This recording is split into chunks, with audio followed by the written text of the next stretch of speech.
करमपुर में जमात इस्लामी के सूबाई अगवान मौलाना हिज़्बुल्लाह जखरो करमपुर वेझो मौलवी मोहम्मद सचल बिजाणी की फौतगी ते वारसनि सां ताज़ियत करण खां पोइ JDN वेब न्यूज़ सां ॻाल्हाईंदे चयो त इमरान ख़ान जेके क़ौम सां वाइदा कया उन्हनि कयल वाइदनि खां हिकु बि वाइदो पूरो न कयो।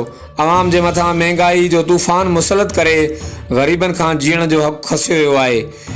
हुनजो वधीक चवणो हो त असां सिंध वासी बिटी अज़ाब जो शिकार आहियूं।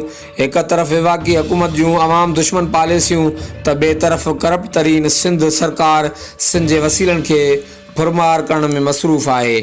हुनजो वधीक चवणो हो त अवाम खे न अस्पताल में दवा मिले थी न ई ॿारनि खे स्कूलनि में तालीम।